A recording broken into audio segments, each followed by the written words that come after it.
रामाय तस्मै नमः। रामान्नास्ति परायणं परतरं, रामस्य दासोऽस्म्यहम्। रामे चित्तलयः सदा भवतु मे, भो राम माम् उद्धर। मनोजवं मारुततुल्यवेगं, जितेन्द्रियं बुद्धिमतां वरिष्ठं। वातात्मजं वानरयूथमुख्यं, श्रीरामदूतं शरणं प्रपद्ये। कुजन्तं राम रामेति, मधुरं मधुराक्षरम्। आरुह्य कविताशाखां, वन्दे वाल्मीकिकोकिलम्। वर्णानाम् अर्धसङ्घानां, रसानां छन्दसामपि। मङ्गलानां च कर्तारौ, वाणी विनायकौ। भवानी शङ्करौ वन्दे, श्रद्धा विश्वासरूपिणौ। याभ्यां विना न पश्यन्ति, सिद्धा स्वान्तस्थमीश्वरम्। सीतारामगुणग्राम, पुण्यारण्यविहारिणौ। वन्दे विशुद्धविज्ञानौ, कवीश्वरकपीश्वरौ। मायावयवर्ति विश्वमखिलं, ब्रह्मादिदेवासुरा। यत्सर्वशैव भाति सकलं, रज्जौ यथा रेर्भ्रमः। यत्पादप्लवैरमेव विभवां, बोधेऽस्ति शीर्षावतां। वन्देऽहं तमशेषकारणं, रामधीशं हरे। पुराणनिगमागमसम्मतं यत्, रामायणे निगदितं क्वचिदन्यतोऽपि। स्वान्तः सुखाय तुलसी रघुनाथगाथा, भाषा निबन्धमतिमञ्जुलमातनोति।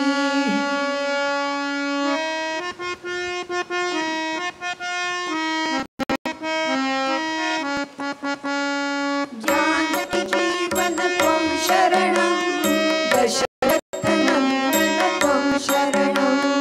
जानकी जीवन त्वं शरणं, दशरथनन्दन त्वं शरणं। कौसल्यात्मज भ्रातृजीवना, वत्सवत्सला त्वं शरणं। जानकी जीवन त्वं शरणं। अयोध्याधीश त्वं शरणं, रावणमर्दन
पवनसूत स्मरण जय जय राम जय जय रघुवीर समर्थ नमः पार्वती पते हर हर महादेव भारत माता की जय।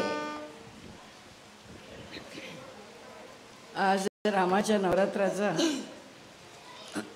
5वा दिवस आलेला आहे। आपण एक सूत्र धरून विषय मांडतो आहोत। प्रभू रामचंद्रांच्या आणि ऋषी मंडळींच्या मध्ये असलेला जो सुसंवाद आहे आणि त्याचं स्वरूप कसं आहे, ऋषी मंडळींचं सामर्थ्य, राजगादीचं सामर्थ्य, राजा कसा असावा, राजांनी राज्य कसं करावं, त्याचं अमात्य मंडळ त्याला कसं साह्यभूत होतं, अशा अनेक गोष्टी ज्याच्यामधून आपल्याला उलगडत जातात, असा विषय आपण एक सूत्र म्हणून धरला आहे। त्या प्रत्येकाचा बारकावा आपल्याला काही मांडता येतो असं नाही, वेळेची मर्यादा आहे आणि आमच्या बुद्धीची मर्यादा तर पुष्कळच आहे। त्यामुळे विषय मांडताना आपण ऋषींचं जे महात्म्य आहे, ऋषींनी केलेलं जे कार्य आहे आणि एकूण सृष्टीच्या उत्पत्तीच्या संबंध आणि सनातन धर्माच्या सातत्याचा विचार कसा करता येईल किंवा त्याला एका सूत्ररूपामध्ये कसं बांधत जाता येईल। काय होतं, आपण ऐकतो वाचतो, पुष्कळ वेळा विस्कळीत वाचतो, त्याला एका सूत्रात बांधताना आणि ते जर बांधलं तर आपल्याला विषय अधिक आपल्या मनामध्ये आठवट कसा लक्षात ठेवायचा आणि त्याचं स्वरूप काय नेमकं, मग काही शंका आल्या त्याचं निरसन करायला आपल्याला ग्रंथ आहेत, त्यामुळे ते आपल्याला शक्य होतं। एक भूमिका तशीच घेतली आहे की एक आपण स्वांत सुखाय हा एक अभ्यास करावा आणि तो अभ्यास आपल्यासारख्या विचक्षणांच्या समोर मांडावा, त्यात जे योग्य अयोग्य असेल ते आपण सांगालच। आणि त्यामुळे आज आता आपण जिथे आलो आहोत तिथे प्रभू रामचंद्रांनी काल आपण कथानक थोडं पुढे नेलं, आज आपण तेच कथानक थोडं मागे आणतो आहोत। श्री रामचंद्रांनी काल आपण बघितलं ताटकीचा वध केला, ती सगळी अस्त्र मिळवली, विश्वामित्रांचा सहवास त्यांना मिळाला, विश्वामित्रांनी त्यांना बला अतिबला विद्या शिकवल्या आणि त्यानंतर हे सगळं शस्त्रास्त्र, मंत्रशास्त्र, मंत्रअस्त्र किंवा अस्त्रांच्या बरोबर त्यांचा उपक्रम, उपसंहार, अशा अनेक गोष्टी प्रभू रामचंद्रांना शिकवून त्यांना अजिंक्य बनवलं। त्याचं कारण असं आहे की ज्यावेळी विश्वामित्रांनी गाधीराजाचं राज्य स्वीकारलं आणि आपल्या वडिलांनी वानप्रस्थाश्रम घेतल्यानंतर त्यांनी त्या राज्याचा स्वीकार करून अनुशासनाला सुरुवात केली, त्यावेळी त्यांचा अधिकार इतका मोठा आहे की साक्षात रुद्रांनी आपली जी शस्त्र आहेत ती शस्त्रास्त्र ही विश्वामित्रांना दिली आणि त्यांनी सांगितलं की या पृथ्वीतलावरती हे राज्य सांभाळताना तुम्ही अजिंक्य असाल अशी सगळी शस्त्र मी तुम्हाला दिली आहेत आणि ही जी अस्त्र आहेत, अशा प्रकारची जी शस्त्र आहेत ती विश्वामित्रांनी प्रभू रामचंद्रांना दिली आहेत। कुठल्याही प्रकारे ज्ञानदान करताना हात आखडलेलाही नाही आहे आणि गुरुनी शिष्याला ज्या प्रेमाने आपलं सगळं द्यावं, जसं रामकृष्ण म्हणाले, म्हणजे रामकृष्ण परमहंस ते म्हणाले विवेकानंदांना की अरे तुला सगळं देऊन मी आता भिकारी झालो आहे, मी आता पूर्ण, माझ्याकडे काही शिल्लक राहिलं नाही। गुरुचं अंतःकरण शिष्याच्या विषयी जेव्हा इतकं स्वच्छ मोकळं अधिकाराने त्याला स्वीकारलेलं, म्हणजे शिष्याचा अधिकार म्हणून स्वीकारलेलं असं प्रसन्न असतं, तेव्हा गुरु आपल्याकडची विद्या अगदी अंतःकरण मोकळं करून शिष्याला देतो। हा जो आनंद आहे तो आनंद विश्वामित्रांनाही मिळाला, कारण काय स्वतः अत्यंत श्रेष्ठ तपस्वी आहे, रामचंद्रांचं स्वरूप काय आहे हे त्यांना माहिती आहे, ते त्रिकालज्ञ आहेत आणि त्यामुळे पुढचा येणारा काळ ते पूर्ण जाणून आहेत। जेव्हा आता आपण मागे येतोय, जेव्हा प्रभू रामचंद्रांची मागणी करण्याकरता विश्वामित्र राजा दशरथाकडे आले आणि त्यांनी आपला हेतू राजदरबारामध्ये राजा दशरथाला सांगितला की माझी अशी इच्छा आहे की मी घेऊन जावं आपल्या पुत्राला आणि माझ्या इथे जो यज्ञ आहे त्या यज्ञाचं संरक्षण त्यांनी करावं आणि माझी खूप इच्छा आहे की त्यांनी माझ्याबरोबर असावं. तर राजा दशरथांच्या डोळ्यात पाणीच आलं. ते म्हणाले की अहो असं नका मागणी करू, कारण म्हणाले लहान आहे, अजून 16 वर्षाचा सुद्धा झाला नाही आहे, इथे बाहेर अंगणात खेळत होता, त्याला कुठल्या विद्या, त्याला कुठली शस्त्रास्त्र असं मी त्याच्या हातात काही दिलं नाही. इतका कोमल देह आहे त्याचा की त्याला आता ती शस्त्रास्त्र शिकवणं, त्यांनी अशी अंगमेहनत करणं, त्याचबरोबर गुरुसेवा, सगळे कष्ट हे त्यांनी करावेत, मला हे सहन नाही होऊ शकत. आपण त्याला कशाला मागता? अहो म्हणाले मी आहे ना, मी राजा आहे, माझं सैन्य उत्तम आहे, माझं सगळं सैन्य उत्तम कार्यकारी आहे, कार्यशील आहे, माझ्याकडे युद्धाचे पूर्ण नियोजन करणारे, याच्या मागचं जे काही शास्त्र आहे, युद्धनीती आहे, ती सगळी जाणणारे, युद्ध कुशल असे उत्तम योद्धे आहेत आणि ते सगळे माझ्या शब्दात आहेत, माझ्या आज्ञेत आहेत, मी त्यांना घेऊन येऊ शकतो. मी सुद्धा शूर योद्धा आहे आणि माझ्या ठिकाणी अनेक शस्त्र, यांचं सामर्थ्य मी मिळवलेलं आहे, त्यामुळे मीही कमी योद्धा नाही. तुमच्याकरता मी येईन, मी तुमच्याकरता युद्ध करीन, पण तुम्ही रामाला काही घेऊन जाऊ नका, रामाची काही मागणी करू नका. तर वसिष्ठ म्हणाले असं नका म्हणू. तर तेव्हा दशरथ म्हणाले अहो आता आपण ऐकून थोडेसे थक्क व्हाल, रामायणामध्ये पण त्याचा उल्लेख आहे. दशरथ म्हणाले 60,000 वर्षांनी मला हा मुलगा झालेला आहे. हां, त्यामुळे तर ह्याचा उल्लेख कुठे आहे? रामायणात पण आहे. याचा उल्लेख जिथे आहे तेही मी आपल्याला वाचून दाखवते. 60 वर्ष सहस्राणी जातस्य मम कौशिक, की जे मला पुत्र प्राप्त झालेत ना ते 60,000 वर्षांनी प्राप्त झालेत. त्याचं आता त्याचा सगळा उलगडा आपल्याला पुढच्या 2 दिवसात होईल. आपण योग वासिष्ठामधला जो विषय घेणार आहोत की मनुष्याचं आयुष्य आणि मनुष्याचा मृत्यू हा त्याला ग्रासतच नाही. कुणी सांगितलं की मनुष्य आपल्यासारखा आता काय 60 झाली, आता काय 70 झाली, आता काय 80 खूप झालं, त्यांनी सांगितलं असा काही मृत्यू वगैरे येत नसतो. मनुष्य उत्तम प्रकारे कसा राहतो, जगतो, त्याच्यावरती त्याचं आयुष्य किती पुढे जातं कसं आपण पाहू, तेव्हा तो विषय लक्षात येईल.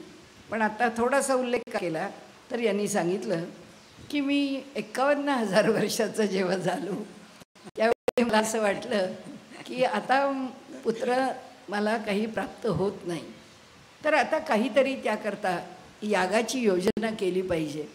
म्हणून म्हणाले मी पुत्रकामेष्टी यज्ञाचा विचार केला आणि तो सगळं ऐकतच राहायचं काम आहे. आणि म्हणाले मी पुत्रकामेष्टी यज्ञ जो आहे त्याचा कालावधी किती? 9,000 वर्ष. 9,000 वर्ष पुत्रकामेष्टी यज्ञ चालू होता आणि 9,000 वर्षाच्या शेवटी तो पुत्रकामेष्टी यज्ञ पूर्ण झाला. म्हणजे दशरथ राजा 60,000 वर्षाचा झाला, 51 अधिक 9 वर्ष. आणि म्हणाले ह्या 60,000व्या वर्षी मला पुत्राची प्राप्ती झालेली आहे, या मुलांना सोडून मला राहता येईल का? मला शक्य नाही माझ्या मुलांना सोडून राहणं.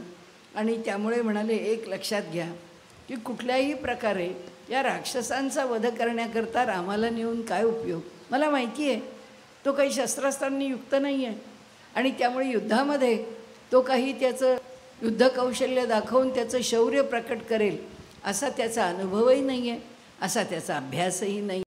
तर तुम्ही त्याला नेण्याचा आग्रह का करता? मलाच घेऊन जा. रामाला जर तुम्ही घेऊन जाल असं म्हणालात तर म्हणाले त्याच्यामध्ये तर मी एक क्षणभर पण जिवंत राहणार. इथे लक्ष्मण आहे, शत्रुघ्न आहे, तेही दोघे जिवंत राहणार नाही आणि त्याच्या मातासुद्धा जिवंत राहणार नाही. आम्हाला कुणालाच हे दुःख सहन करता येणार नाही. आणि त्यामुळे म्हणाले मी तुम्हाला सांगतो की तुम्ही त्याला घेऊन जाऊ नका, माझा तुम्हाला सल्ला आहे. आणि हा पटांगणात खेळणारा राजदरबाराच्या आसपास इकडे तिकडे लहान मुलांसारखा वावरणारा या मुलाला घेऊन जाऊन तुम्ही काय करणार? तर रागावतात थोडे विश्वामित्र, त्यांना आवडत नाही. ते म्हणाले, मुलाच्या हिताकरता नेतोय, या राजकुमारांचं हितच त्याच्यामध्ये सामावलेलं आहे, तुम्हाला का असं वाटतं? असो, पण तरीसुद्धा वसिष्ठ अजून गप्प आहे. आणि राजा दशरथ म्हणतो की म्हणाले, काही झालं तरीसुद्धा म्हणाले, माणूस सगळ्या प्रकारची सुखं त्यागू शकतो, पण आपल्या पुत्राला नाही त्यागू शकत. कोणत्याही स्थितीमध्ये त्याला पुत्रापासून अलग होणं अवघड आहे. त्रेतायुगातले पिता आहेत आणि त्रेतायुगातला मुलगा आहे. आमच्या आईवडिलांनी सांगितलेलं असतं, आयुष्यभर आम्ही कष्ट केलेले आहेत, आता आमचं म्हातारपण आहे, आम्ही सुखात राहणार आहोत, आम्हाला कोणता त्रास देऊ नका. मुलगाही सांगतो, आता आमचं आयुष्य आहे, आम्हाला जीवन जगायचं आहे, आमच्या आयुष्यात तुम्ही काही ढवळाढवळ करू नका, आम्हाला जसं जगायचं आहे तसं आम्हाला जगू द्या. हे जीवन तसं नाही आहे. अत्यंत प्रेम आहे राजा दशरथाचं. ते म्हणतात, तुला जे सुख पाहिजेत ती सगळी मी त्यागायला तयार आहे. मोठमोठी तप आचरण करा म्हणालात तरीही मी त्यांचं आचरण करायला तयार आहे, पण कोणत्याही परिस्थितीत रामाला मागू नका. आता तरीसुद्धा विश्वामित्रांच्याकडनं काही येणारा प्रतिसाद किंवा काही प्रत्युत्तर काहीच येत नाही. त्यावेळी ते म्हणतात, तुम्हाला आणखीन एक गोष्ट सांगू का, की सध्या राम जो आहे तो 16च वर्षाचा आहे, पण बालकासारखा व्यवहार करत नाही आहे. त्याच्या चेहऱ्यावरती सुद्धा इतकी प्रौढ छटा आलेली आहे, अत्यंत खिन्न आहे, कोणाशी बोलत नाही, काही खातपीत नाही, कोणत्याही गोष्टींमध्ये म्हणजे विषयांमध्ये ना भोजन, ना मृगया, ना कुठे बाहेर जाणं, ना आपल्या भावंडांबरोबर बोलणं, अशा कोणत्याच गोष्टींच्या विषयी त्याच्या अंतःकरणामध्ये कोणतीच रुची नाही आहे. तो अत्यंत उदास आहे, तो शांत आहे, तो काही बोलत नाही. त्याच्या चेहऱ्यावरचे भावही मला खिन्न वाटतात. नेमकी त्याची निराशा आहे का त्याला काही त्रास आहे का त्याला काही मनानी काही होतं आहे, काही चुकलं आहे, काही बिघडलं आहे. नाले माझ्या राज्यात आमच्या कुणाच्याही वागण्यात तर असं काही नाही आहे की आमच्या कुणामुळे तो दुःखी व्हावा. समोर तर आम्हाला काही कारण दिसत नाही, पण तो आता अगदी कृश झाला आहे आणि त्याला बघून आम्हाला काही बरं वाटत नाही. आणि त्यामुळे विश्वामित्र हे तरी लक्षात घ्या की असा माझा खिन्न असलेला मुलगा मी कसा बरं तुमच्याकडे पाठवू. मला त्याची काळजी वाटते. आणि तो तुमच्याकडे आला की असं समजा की त्यावेळी त्या क्षणी माझाही वध झाला आहे आणि रामाचाही वध झाला आहे. आम्ही दोघेही असणार नाही अशी स्थिती आहे. आता इतकं बोलल्यानंतर मग मात्र वसिष्ठ बोलतात.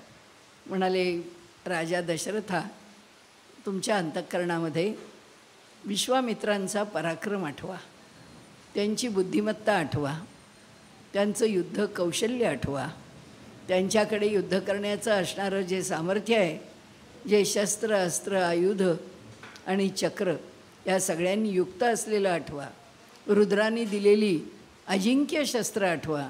आणि ह्या सगळ्यांचा विचार न करता जर तुमच्या अंतःकरणामध्ये त्यांच्याबरोबर पाठवण्याची शंका येत असेल, म्हणाले, विश्वामित्रांचे जे पुत्र आहेत ना, तेही विश्वामित्रांच्या इतकेच सामर्थ्य संपन्न आहेत, त्यांच्याहीकडे तितकंच सामर्थ्य आहे.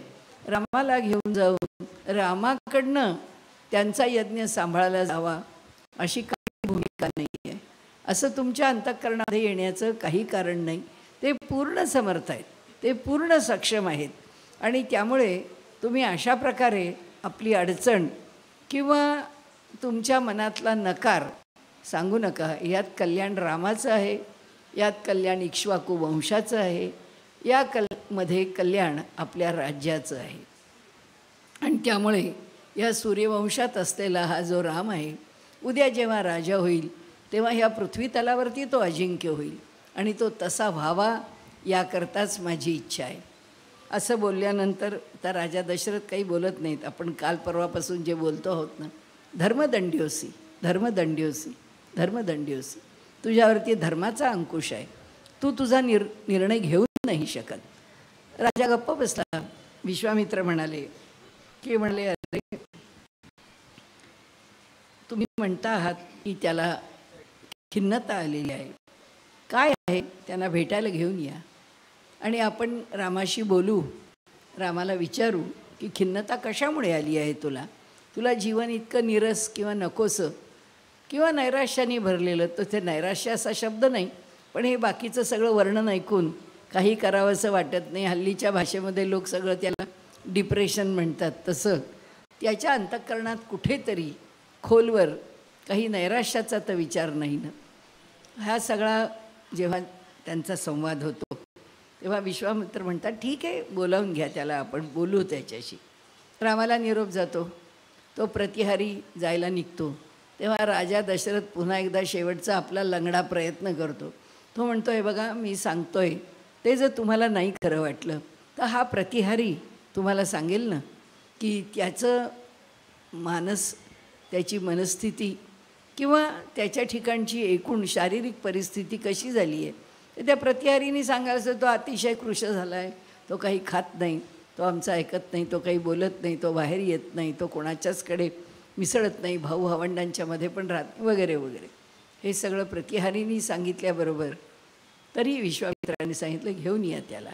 त्याप्रमाणे प्रतिहारी जातो विश्वामित्रांच्या सांगण्याप्रमाणे आणि प्रभू रामचंद्रांना घेऊन येतो. तर आल्याबरोबर दशरथाला अगदी प्रेमाचं भरतं येतं. आता काय करणार आणि काय नाही हे लोक सगळे. तर आल्याबरोबर ते म्हणतात, रामा ये ये इकडे ये.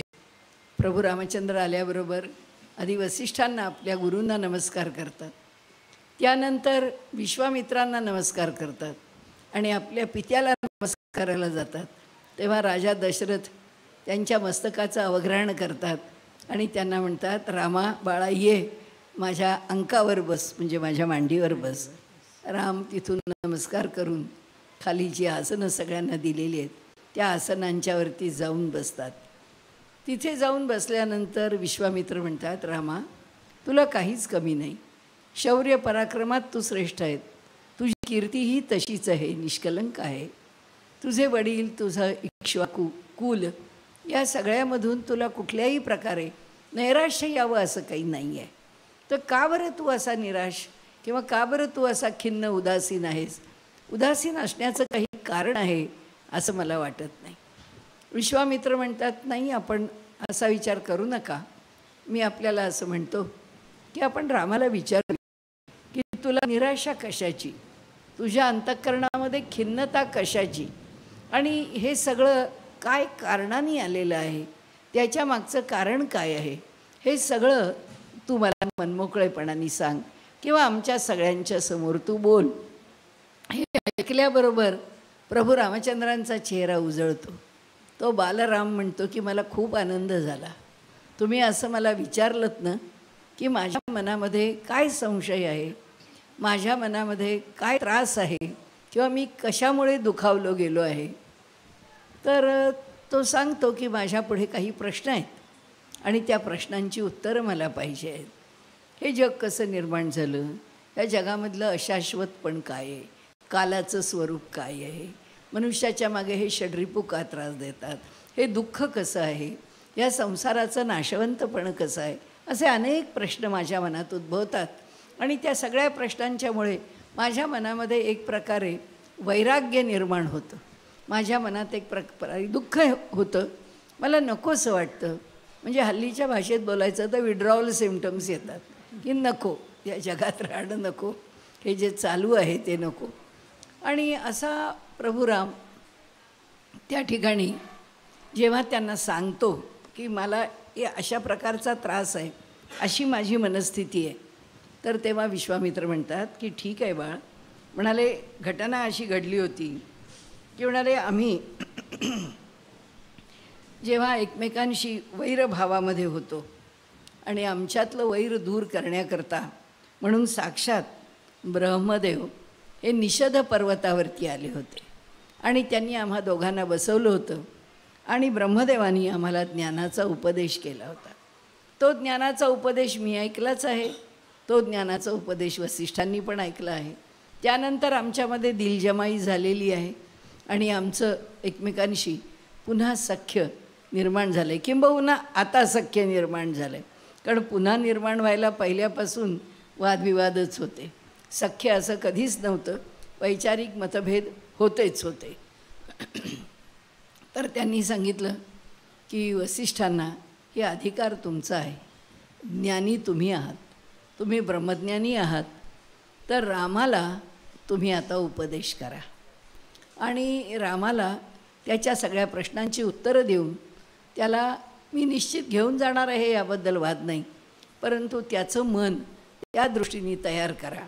त्याबरोबर वसिष्ठांना आनंद होतो आणि ते म्हणतात की तुम्ही मला बोलायला सांगितलं, हे पुन्हा एक अधिकारच तसा आहे, वसिष्ठांचा अधिकारच तेवढा आहे, त्यामुळे तो प्रश्न येतच नाही. पण तरीही एकमेकांचा सन्मान करणं, एकमेकांचा गौरव करणं आणि एकमेकांचं जे सामर्थ्य आहे, योग्यता आहे, ती आदराने प्रकट करणं हे तर आहेच आहे. आणि त्यामुळे इथे त्यांनी सांगितलं की आपण मला सांगता आहात, ठीक आहे, मी निश्चितपणाने रामाला उपदेश करीन. आणि त्यांनी सांगितलं आहे की मला उपदेश करणं काही अवघड नाही, कारण रामाचं अंतःकरण मुळात विरक्त आहे आणि निर्मल आहे. त्यामुळे व्यास, नारद या ठिकाणी बसलेले आहेत. व्यासांचे पण किती जन्म काय, आता आपला तो विषय पुन्हा येणार नाही म्हणून आपण घेणार नाही, पण व्यास ही एक परंपरा आहे असं एका शब्दात स्वीकारून असे 30-32 व्यास झालेले आहेत. ते त्यांचं कसं स्वरूप, काय कार्य वगैरे ते आता काही आपल्याला बघायचं कारण नाही आहे. तर तिथे व्यास महर्षी, आपण म्हणून व्यास म्हणजे पुढे न महाभारत व्हायचं आहे अजून, त्रेतायुगात व्यास कुठून आले, तर व्यास आहेत, नारद आहेत, असे सगळे तिथे बसलेत. आणि आता विश्वामित्रांनी विनंती केली आहे वसिष्ठांना की ते म्हणतात की ह्या ठिकाणी ब्रह्मदेवानी सांगितलेलं जे सोपपत्तिक ज्ञान आहे, त्या ज्ञानाचा उपदेश वसिष्ठ महामुनी आपण प्रभू रामचंद्रांना करा.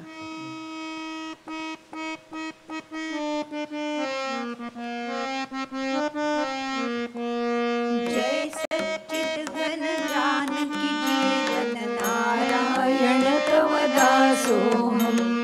जय सच्चिद घन जानकी जीवन नारायण तव दासोहम. जय सच्चिद घन जानकी जीवन नारायण तव दासोहम. जय सच्चिद घन जानकी जीवन नारायण तव दासोहम. नारायण तव दासोहम. नारायण तव दासोहम. आता इथे जे सुरू होतं ते आपल्याला माहिती असलेलं नसलेलं, कधी ऐकलेलं किंवा न ऐकलेलं, कारण तो ग्रंथ फार जड असल्यामुळे किंवा त्या ग्रंथाची भाषाही खूप विद्वज्जड आणि सामासिक असल्यामुळे योग वासिष्ठ हा ग्रंथ वाचणं मोठं अवघड आहे. प्रभू रामचंद्र जेव्हा विश्वामित्राकडे जायला निघतात, हा ग्रंथ लिहिला आहे वाल्मिकींनी आणि याला उत्तर रामायण असं म्हटलेलं आहे, याला योग वासिष्ठ असं म्हटलं आहे, काहींनी यांना महायोग वासिष्ठ असं म्हटलेलं आहे. वेगवेगळ्या नावांनी कुणी त्याला वसिष्ठ रामायण असंही म्हटलेलं आहे की वसिष्ठांनी सांगितलं आहे म्हणून. आणि उत्तर रामायण का, तर हा सगळा पूर्व रामायणाचा कथाभाग वाल्मिकींनी लिहिलेला आहे आणि नंतर पुन्हा हे जे योग वासिष्ठ हा जो झालेला उपदेश आहे तोही पुन्हा वाल्मिकींनी लिहिलेला आहे आणि म्हणून त्याला उत्तर रामायण असंही म्हटलेलं आहे. हा ग्रंथ खूप मोठा आहे. या ग्रंथाचं स्वरूप पुष्कळ विद्वज्जड आहे असं म्हटलं तरी चालेल. पूर्ण तत्त्वज्ञानाने युक्त आहे. राम फक्त 16 वर्षाचा सुद्धा नाही आहे, तरीसुद्धा त्याच्या ठिकाणी एवढं जाणण्याचं सामर्थ्य आहे, ज्ञानी आहे.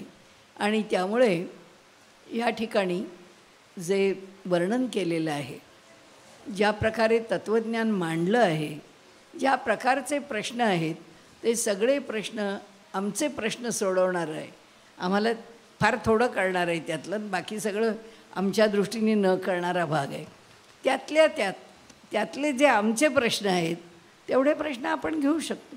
प्रभू रामचंद्रांना त्यांनी जो केलेला उपदेश आहे तो आम्ही घेऊ शकतो. या ठिकाणी असं म्हटलेलं आहे की योग वासिष्ठांना प्रभू रामचंद्रांनी प्रश्न विचारले.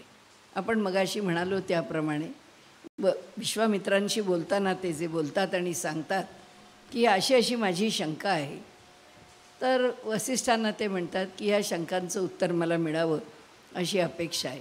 वसिष्ठ म्हणतात काही गोष्टी अत्यंत सोप्या आहेत, रामा तुला अगदी काही थोडक्यात सांगतो. म्हणाले एक लक्षात घे की ह्या संपूर्ण सृष्टीमध्ये जे तुला बघायला मिळतं, जी तुझ्या बुद्धीची कक्षा आहे, जिथपर्यंत तुझ्या बुद्धीची पोच आहे, पल्ला आहे, तिथपर्यंत सर्व जे काही तुझ्या आवाक्यात येतं आहे ते सर्व काही शाश्वत ब्रह्मच आहे. त्यापेक्षा अन्य काही वेगळं नाही आहे.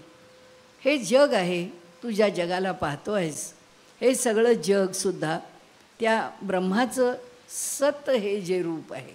सत म्हणजे असणे, बस. तो काही चौकोनी आहे, गोल आहे, त्रिकोणी आहे, त्याला हातपाय आहेत, त्याला काही नाक आहेत, डोळे आहेत, किंवा त्याला काही विशिष्ट अशी आकृती आहे त्याची, असं काही नाही. असणे केवळ आहे. केवळ आम्हाला समजावं म्हणून म्हणू की केवळ स्फुरण मात्रांनी आहे. ते आहे. रामा या जगामध्ये सर्वदूर जर काही भरून राहिलेलं असेल तर ते सत म्हणजे पाय मोडलेला तर सत या रूपामध्ये भरून राहिलेलं आहे. तसंच म्हणाले जसं या जगात सत भरून राहिलेलं आहे तसंच या जगामध्ये चित ज्ञान हे सुद्धा सर्व ठिकाणी भरून राहिलेलं आहे. म्हणजे दोन गोष्टी आल्या. म्हणजे सत ह्या सबंध विश्वाला व्यापून आहे, तसंच त्याच्याबरोबर चित हा अंशही या जगामध्ये सर्व ठिकाणी आहे, म्हणजे तोही व्यापून आहे. आणि तुला सांगतो अगदी सोपंसं लक्षात घे की सत, चित आणि आनंद ही त्याची 3 लक्षणं आहेत. आम्ही तत्त्वज्ञान सांगताना म्हणाले त्याला सच्चिदानंद असं म्हणतो. त्याच्यामध्ये तिसरं जे पद आहे आनंद, हा जो आनंद आहे तो आनंद काय आहे? या जगात आनंदच आहे. दुःख हे मनुष्य मनाने निर्माण करतो, नाही तर या सृष्टीचा जो गुणधर्म आहे किंवा जे स्वरूप आहे ते आनंद आहे. का आहे? परमात्मा भरून आहे म्हणून. परमात्मा कसा आहे? केवळ आनंद आहे. तो सत्य चित्त आनंद रूप असल्यामुळे हे जगही आनंदानेच युक्त आहे. मग जगात दुःख का होतं त्याचं उत्तर उद्याला येईल की दुःख का निर्माण होतं, आमच्या मागे दुःख का लागतं, आम्हाला दुःख का होतं वगैरे वगैरे असो. परंतु तो कसा आहे तर तो सत्य चित्त आनंद म्हणजे सच्चिदानंद रूप आहे. त्याचं सत हे जे स्वरूप आहे, त्याचं सत जे स्वरूप आहे ते सत स्वरूप हे या ठिकाणी कसं समजावं किंवा कसं जाणावं, तर त्यांनी असं म्हटलं आहे की परमात्मा असणे ह्या स्थितीत आहे. त्याला कोण जाणतो? रामा म्हणाले त्याची उपासना ज्ञानी करतो. जो केवळ आहे, बीइंग ही ज्याची असणे ही ज्याची केवळ स्थिती आहे, या स्थितीला धरून जी उपासना केली जाते ती ज्ञान्याकडून केली जाते. आणि म्हणाले चित्त हा संबंध सृष्टीत चित्त अंशांनी भरून राहिला आहे, चित्त ज्ञानरूपाने भरून राहिला आहे. तर चित्त या रूपामध्ये आपण त्याचं स्पष्टीकरण बघूच. चित्त ह्या रूपाने कोण उपासना करतो? योगी उपासना करतो. योगमार्ग जो आहे तो चित्त ह्या रूपाने उपासना करतो. आणि आनंद जो आहे तो आनंद हा कोण, त्याची उपासना कोण करतं? तर आनंदाची उपासना किंवा आनंद ह्या लक्षणाची भगवंताच्या उपासना भक्त करतो. भक्ताच्या अंतःकरणामध्ये भगवंताच्या आनंद या रूपाची उपासना केली जाते. योग्याच्या ठिकाणी त्याच्या संबंध जगात भरून राहिलेल्या चित्त ह्या स्वरूपाची उपासना केली जाते. आणि जो ज्ञानी आहे तो सत या स्वरूपाची उपासना करतो. ज्ञानी त्या उपासनेत असतो. सत म्हणजे असणं. असणं हे व्यवहारतः आम्हालाही समजतं की आहे आणि असणं हा खांब आहे. हा खांब रूपाने आहे, त्याला मी बघतो. त्याचं असणं, त्याचं अस्तित्व हे मला आवाज येतोय का? बाहेरून येतो ह्या. तर त्याचं जे असणं आहे ते असणं या ठिकाणी केवळ संकल्पना म्हणून नाही, तर त्याचा अनुभव आहे असणं हा. आणि म्हणून म्हणाले ते जे असणं आहे ते असणं हे प्रत्येकाला जाणवतं. आनंद आहे, कशाचं दर्शन आहे, काही प्राप्त आहे, तर जे असणं आहे त्या रूपामध्ये ते सत आहे. ह्या सगळ्या शब्दांच्या जंजाळापेक्षा सत नावाचं चैतन्य स्वरूप आहे. जे चैतन्य स्वरूप आमच्याजवळ आहे, जे चैतन्य स्वरूप आम्हाला समजतं, असा तो जो सत आहे तो आम्हाला सर्वदूर कळतो, भरून राहतो, त्याची जाणीव होते. संतांना विशेष रूपाने होते, आम्हाला सामान्य रूपाने होते. चित आहे, चित म्हणजे काय? ज्ञान घेण्याकरता, तोही ज्ञानरूपच आहे, सत आहे तो. हा चितही ज्ञानरूप आहे. ज्ञानरूप म्हणजे काय आहे? हा जो चित आहे, ह्या चितला म्हणजे ह्या जीवाला जे कळतं, जे समजतं, जे तो अनुभवतो, ते सगळं कशाच्या जोरावर अनुभवतो? त्या चित्तच्या जोरावर अनुभवतो. ते जे चित्त म्हणजे ज्याच्या ठिकाणी त्याला त लावला एक की ते चित्त होतं. आणि साधं चित्त आहे तेव्हा ते जीवाचं चैतन्य असतं. दोन्ही चैतन्यच आहेत. सत हे चैतन्य, परमात्म चैतन्य. चित हे चैतन्य, जीवाचं चैतन्य. आता ह्या चैतन्याला कार्यकारी व्हायला आणखीन एक फक्त त जोडला की चित्त होतं. तो ते जे चित्त आहे ते चित्त म्हणजे काय आहे? त्याच्यामध्ये मन आहे, बुद्धी आहे, अहंकार आहे आणि त्यातल्या एक शब्द चित्त आहे. मन, बुद्धी, अहंकार आणि चित्त. त्याच्यामध्ये मन काय करतं? फक्त संकल्पना विकल्पना करतं किंवा संकल्प विकल्प करतं की हे करू का, हे करू नको, हे घ्यावं का घेऊ नये, हे ठेवावं का ठेवू नये. ही सगळी जी हो नाही, हो नाही, to be or not to be, ही जी भाषा आहे ती भाषा मनाची आहे, करावं का करू नये. नंतर बुद्धी आहे, ती बुद्धी काय करते? मन विचार करतं काय करावं काय करू नये, पण बुद्धी जी आहे ती निर्णय घेते. म्हणजे डायबिटीज आहे, शुगर वाढली आहे, पाडव्याचं श्रीखंड केलं आहे, आता ते समोर वाटीत दिसतं आहे सगळ्यांच्या पानात, आपल्या पानात काही वाटी आली नाही आहे, कारण आता माहिती आहे शुगर वाढली आहे तर कशाला वाढायचं, म्हणून ते काही आपल्या पानात आलेलं नाही आहे. अरे श्रीखंड मला नाही मी खाईन, वाढलं का नाही बरं, आज पाडवा, वर्षाचा पहिला दिवस, आणि त्या दिवशीच नाही खाल्लं तर कसं चालेल, 2 चमचे तरी खाल्लंच पाहिजे. हा जो मनुष्य निर्णय घेतो त्याच्या मनात येतं की घरात सगळे नको नको म्हणतात, तेव्हा त्यालाही आतून भीती वाटत असते, पण असं वाटतं जाऊ दे ना, आजच्या दिवस 2 चमचे खाल्ल्याने लगेच काही इकडचंच शुगर तिकडे होणार, ठीक आहे चला खाऊ थोडंसं. हा निर्णय कोण घेते? बुद्धी घेते. कशाच्या जोरावर घेते? हे जे चित्त आहे ना, त्या चित्तामध्ये स्मरण आहे की आपल्याकडचं पाडव्याचं श्रीखंड म्हणजे एकदम लाजवाब असतं, सुंदर श्रीखंड, इतकं मधुर, इतकं गोड, केशरयुक्त सुंदर श्रीखंड. आता ते वर्षाकाठी एकदा करणार, एरवी खाऊ तेव्हा खाऊ, पण आज सणाचं विशेष खाल्लंच पाहिजे, खाणारच असं म्हणून तो कशाच्या जोरावर निर्णय घेतो? मी 2 चमचे तरी खातो. तो याच्या जोरावर घेतो की त्याचं त्याला स्मरण आहे, नेहमीच खाल्लेल्या श्रीखंडाचं स्मरण आहे, म्हणून ते श्रीखंड तो खातो. ते चित्त आहे. आणि चौथं जे आहे तो अहंकार आहे की आनंद कोणाला मिळतो? हे संकल्प विकल्प करणाऱ्या मनाला श्रीखंड खाल्ल्याचा आनंद आहे का श्रीखंड खा हा निर्णय देणाऱ्या बुद्धीला आनंद आहे? का जे स्मरण ठेवतं की श्रीखंड फार सुंदर असतं, आपल्या घरी ते खूप छान बनतं, ते आपण निश्चित प्रत्येक वेळी खावं, पाहिजे तर एरवी काय डाएट करायचं आहे किंवा पथ्य करायचं आहे ते करावं, पण खावं, याचा आनंद कोण घेतो? तर याचा आनंद अहंकार घेतो. जी अहंकार म्हणजे जी मीपणाची जाणीव आहे, जे मीचं अस्तित्व आहे, तर तो जो मी माझं अस्तित्व, माझी आयडेंटिटी ही ज्याच्यातून आम्हाला लक्षात येते, कळते, प्रकट होते, आमचं आम्हाला ज्ञान होतं, तो अहंकार आहे. आणि ह्या चित्ताच्या ठिकाणी ते असं म्हणतात, या चित्त हे चित्त नाही, हे ज्याच्या ठिकाणी जाऊन बसलं तिथे ते चित्तच झालं. आणि त्यामुळे ह्या सबंध सृष्टीमध्ये चित्त भरून राहिलेलं आहे. आणि म्हणून ते सांगतात त्या चित्त ह्या चैतन्याचा अंश सगळ्यात, लाकूड आहे, दगड आहे, पाणी आहे, आम्हाला सगळं दिसतं आहे. आता आपण ह्यात कुठे आलं चित्त? तुम्ही सगळ्यात भरून सगळ्यात आहे. तर याज्ञवल्क्यांची कथा सांगितली जाते. हे लाकूड आहे समोर, खांबच आहे लाकडाचा. याज्ञवल्क्य ज्यांच्याकडे शिकत असतात त्या ठिकाणी याज्ञवल्क्यांना त्यांचे गुरु सांगतात की राजाकडे तेवढं तीर्थ घेऊन जा.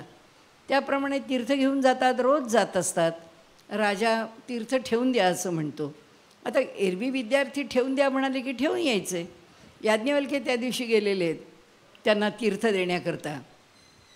नेहमीप्रमाणे निरोप दिला, राजा झोपलेला आहे, आणलेलं तीर्थ आहे ते ठेवून द्या. याज्ञवल्क्य म्हणाले तीर्थ ठेवण्याची गोष्ट नाही आहे, मी ते तीर्थ त्यांना देतो आणि घेऊन जातो. तर तो राजा म्हणाले कोण आहे आज की असा तो तीर्थ न ठेवता जाणार आहे? तो मला उठा, आंघोळ करा आणि ते तीर्थ घ्या आणि मग मी जातो असं म्हणणार. तर राजाने सांगितलं एवढा वेळ थांबणार आहेस का तू? कारण माझं अजून सगळं व्हायचं आहे, तुझ्याकडून तीर्थ घ्यायला तुला पुष्कळ थांबावं लागेल. म्हणाला आपण सांगा, आज्ञा माझ्या गुरुची आहे, आपल्याला तीर्थ देऊन यायचं आहे. तर राजाने सांगितलं की ठीक आहे, तुला काय करायचं ते कर, कारण आता तर मी काही उठत नाही आहे. तर तो म्हणाले मग तू जाऊ शकतोस. ठीक आहे म्हणाले. आणि मग याज्ञवल्क्य निघून आले. त्यांनी काही गुरुजींना सांगितलं नाही की राजांनी तीर्थ न घेता मला परत पाठवलं.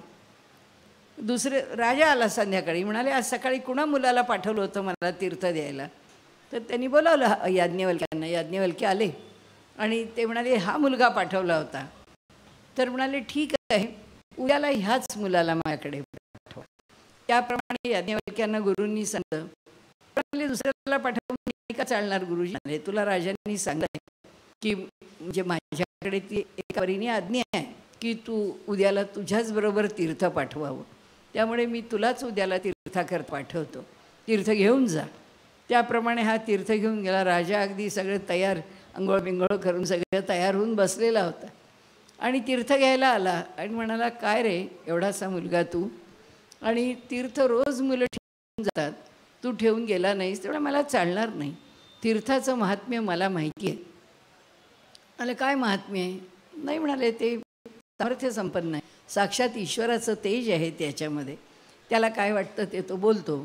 तर राजा म्हणतो एवढं जर ते महात्म्य त्याचं तू सांगतो आहेस आणि एवढं जर ते महत्त्वाचं आहे, तर म्हटलं माझं इथे लाकडाचा खांब आहे, या लाकडाच्या खांबावर म्हणाले ते तीर्थ टाक, काय होतं बघू. तर त्यांनी ते तीर्थ टाकायला सांगितलं. तर राजा आहे त्याची आज्ञा आहे, त्याप्रमाणे त्यांनी ते पडीभर तीर्थ त्या खांबावर टाकलं. त्या क्षणी त्या खांबाला, आता ते लाकूड जर पिंपळाचं असेल, ते लाकूड जर वडाचं असेल माहीत नाही, किंवा निंबाचं असेल जे कडुनिंबाचं, तर त्या ठिकाणी त्या शुष्क लाकडामधून, त्या खांबामधून झाड तयार झालं. त्याला पारंब्या आल्या, त्याला सगळी फुलं आली वगैरे वगैरे, आणि ते झाड चांगलं तरारलं. ते म्हणाले कसं काय? नाही म्हणाले ह्याच्यातलं जे चैतन्य आहे ना, ते चैतन्य त्याच्यात प्रकट झालं. म्हणाले आता चुकलं माझं, तू मला तीर्थ दे. तो म्हणाला आता मी तर तीर्थ तुम्हाला देणार नाही, मी तीर्थ घेऊन तसाच परत जाणार. घरी आले, म्हणजे आश्रमात आले, आणि आल्यानंतर त्यांनी गुरुजींना सांगितलं गुरुजी मी आता पुन्हा तुमच्या आश्रमात राहणार नाही, कारण अशा ह्या राजाला तीर्थ द्यायला तुम्ही जर मला पाठवणार असाल तर मला ते चालणार नाही. आपल्याला सांगण्याचा हेतू इतकाच आहे की हा खांब आहे, आत्ता आम्हाला शुष्क दिसतोय, तो जड आहे, पण तो जड आहे का? इथे योग वासिष्ठामध्ये रामाला हा विषय सांगता येते. म्हणजे रामा तुला खिन्नता कशा करता? कोणत्याही वस्तूच्या ठिकाणी योग्यता त्याचं मूल्य ठरवायला तू निघालायस, कशा करता निघालास? कारण म्हणाले हे पूर्ण जड जरी असलं तरीसुद्धा याच्या ठिकाणी चेतना आहेच. कशी आहे? सुप्त रूपाने, तुला दिसत नाही. कारण का? तिथे चित्त आहे. त्याच्या ठिकाणी चित म्हणजे चैतन्य, ते चैतन्य त्याच्यात भरू नये. कितीतरी आपल्याला गोष्टी सांगता येतील. मला आवडणारी नेहमी एक नाथ महाराजांची कथा मी सांगते की नाथ महाराजांच्याकडे आता पंढरपूरची सगळी मंडळी, त्यांच्याकडे वारकरी पुष्कळ यायचे. तसेच पंढरपुरातल्या लोकांसारखंच नाथांच्या पैठणामध्ये सुद्धा पुष्कळ वारकरी दिंडी घेऊन पंढरपूरला जायचे. तर त्यामुळे रस्त्यातून त्यांना बरीच मंडळी धार्मिक भेटायची. एक ब्राह्मण असतो, काही त्याला येत नसतं आणि आपला बिचारा असाच लोकांच्या उपेक्षेचं एक स्थान बनलेलं असतो. तर एके दिवशी त्याला वाईट वाटतं की फार आपले चेष्टा होते, लोक फार आपला उपहास करतात, नाही हे बरोबर. तो नाथांकडे येतो आणि म्हणतो की नाथ, माझं एक काम करा, काहीतरी मला असं शिकवा, मला येत काही नाही आणि मला येणारही काही नाही, परंतु तुम्ही मला जे येऊ शकेल तेवढं मला द्या आणि मी त्याप्रमाणे राहीन, ती उपासना करेन किंवा तुम्ही म्हणाल तसं मी वागेन, तुम्हाला जे योग्य वाटेल ते सांगा. ते म्हणाले, हे बघ अगदी सोपं सांगतो, तुला नमस्कार करता येतो की नाही? म्हणाला, हो येतो. मग म्हणाले, एकच करायचं की जे जे सर्व दूर आहे ते काहीही दिसलं तरी त्याला ब्रह्म म्हणून नमस्कार करायचं, की तो देव आहे. तुला काय करायचं आहे ते दिसेल त्याला नमस्कार करायचा, काही लक्षात ठेव की न ठेव, पण नमस्कार करायचा एवढं लक्षात ठेव. झालं, हा रोज जे दिसेल त्याला नमस्कार करायला लागला. आता पैठणातले ब्राह्मण त्यांनी सुरू केली त्याची चेष्टा करायला आणि त्याला नमस्कार स्वामी असं नाव ठेवलं. म्हणाले, हा नमस्कार करणारा दंडवत घालत जाणार आहे, हा दंडवत स्वामी आहे. आणि एके दिवशी नमस्कार करत जात असताना त्या ब्राह्मणांना वाटलं की एकदा ही चेष्टा करावी आणि म्हणून ते आले आणि म्हणे की हे बघ, रोज तू नमस्कार करत जातोस, तुला काही वाटे तिकडे तिकडे दिसत नाही, आम्ही दाखवतो तुला. आणि म्हणून त्यांना सांगितलं की इथे हा सगळा कचऱ्याचा ढीग पडला आहे ना, तर ह्या ठिकाणी हा कचरा जो साठला आहे त्या कचऱ्यात एक गाढव मरून पडला आहे. तर आता त्याला नमस्कार करणार का? ते म्हणाले, ठीक आहे, तुमच्या मनामध्ये जर मी नमस्कार करावा असंच असेल तर त्याला नमस्कार करतो, काही बिघडत नाही. आणि तो पुढे जातो, त्याला साष्टांग दंडवत घालतो, पण त्यांना दंडवत महाराजच म्हणायचे लोक. त्यांनी साष्टांग दंडवत घातलं, उठून उभे राहिले आणि निघाले. त्यांचं काय, ते स्वतःच्या एका स्थितीत असायचे नाही. तोपर्यंत धावत पळत ही सगळी मंडळी नाथांच्या घरी गेली. म्हणाले, नाथ, आज एक मोठी विलक्षण घटना घडली. नाथ म्हणाले, काय झालं? नाही म्हणाले, आम्ही त्यांना दंडवत स्वामी म्हणतो, ते तुम्ही सांगितल्यावरून नमस्कार घालतात. आज म्हणाले आम्ही त्यांना सांगितलं नमस्कार करा या इथे ह्या कचऱ्याच्या ढिगावरती. तर तो जो ढीग आहे त्या ठिकाणी जाऊन त्यांनी तिथे नमस्कार केला. एक कुजत पडलेलं 4 दिवसाचं गाढव, वास घाण दुर्गंध सुटलेलं, यांनी म्हणाले साष्टांग दंडवत घातला आणि ह्यांनी मान करून उठायच्या आत ते गाढव जिवंत होऊन पळून गेलं. म्हणाले, आता आम्हाला मोठं कठीण झालं आहे, हे कसं काय घडलं, हे झालं कसं? तर नाथ म्हणाले, ठीक आहे, काही बोलले नाही. आणि नाथ गप्प राहिले. आणि त्यानंतर बघितलं तर असं लक्षात आलं की आला हा दंडवत स्वामी तिथे. आणि आल्यानंतर तो म्हणाला की महाराज नमस्कार करतो. तर ते म्हणाले, काय बाळा नमस्कार कशा करता? म्हणाले, नाही रोजच्यासारखाच करतो. असं ना, पण म्हणाले नमस्कार करण्याच्या पूर्वी तुला कळलं आहे का? काय? म्हणाले, तू म्हणाले अशा त्या कचऱ्याच्या ढिगावरती कुठे नमस्कार करून आलास का? हो म्हणाले, मला लोकांनी सांगितलं आणि म्हणून म्हणाले मी नमस्कार करून आलो. तर म्हणाले, काय झालं तुला माहिती आहे का? नाही म्हणाले. तर म्हणाले, अरे तू नमस्कार केलास आणि ते गाढव जिवंत होऊन पळत सुटलं. लक्षात ठेव, तू पैठणात राहतोस, उद्या पैठणात कोणाचा मृत्यू झाला तर तुला नमस्काराला घेऊन जातील.